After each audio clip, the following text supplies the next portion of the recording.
The sky had never done this before.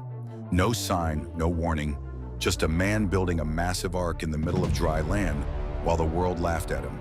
But one day, the laughter stopped because the clouds opened, the ground split apart, and for 40 days and 40 nights, the entire world drowned beneath the judgment of God. And the part most people never realize, Noah and his family didn't step onto dry land after 40 days. They were trapped inside that ark for almost an entire year. Imagine the silence, the unknown, the waiting, the story of Noah, the ark, and the flood that changed the world forever. And trust me, this wasn't just a children's story with animals marching 2 by 2. This was survival, this was judgment, and this was faith when absolutely nothing made sense. The world had become completely consumed by sin. Violence filled the earth. People rejected God, mocked righteousness, and lived however they pleased. But among all the corruption, one man stood different: Noah. The Bible says Noah found favor in the eyes of the Lord. So God gave him a warning no one else received. Build an ark, not a boat, an ark, massive, heavy, impossible to ignore. And imagine how ridiculous Noah must have looked. Day after day, year after year, hammering wood together while people mocked him. Old man's crazy. There's no rain coming. You really think God's going to destroy the earth? But Noah kept building, because obedience doesn't require understanding. Then the day finally came. Animals arrived in pairs. The sky darkened. And Noah entered the ark with his wife, his sons, and their wives. Then, God shut the door. Not Noah, God.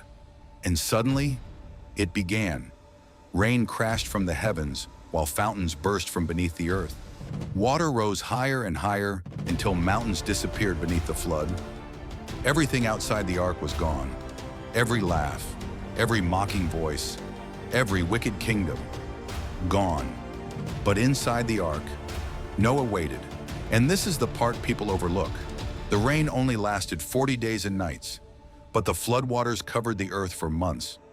Imagine being inside that ark.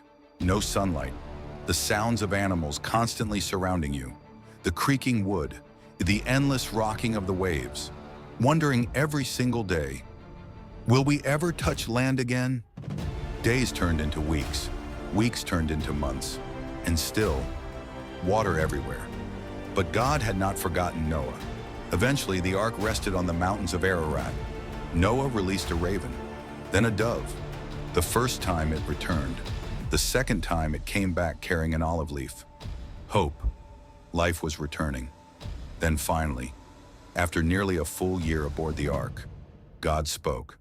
Come out of the ark, you, your wife, and your sons and their wives. Release all the animals so they can be fruitful and multiply throughout the earth. Can you imagine that moment?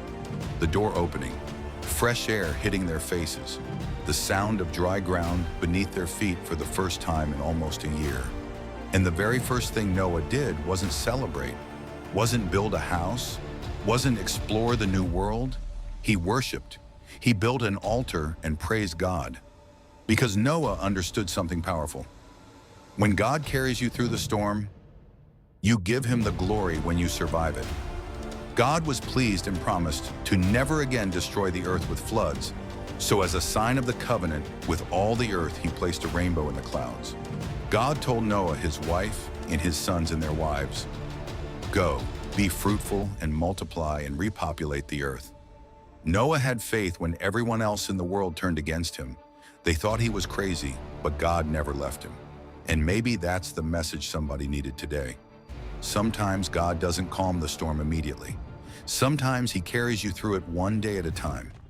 Just because you've been waiting doesn't mean God forgot you. Noah waited nearly a year in darkness before seeing dry ground again. But God was faithful through every wave, and he still is today. If this story touched your heart, don't forget to like, subscribe, and turn on notifications for more powerful Bible stories, faith-filled journeys, and inspiring biblical content.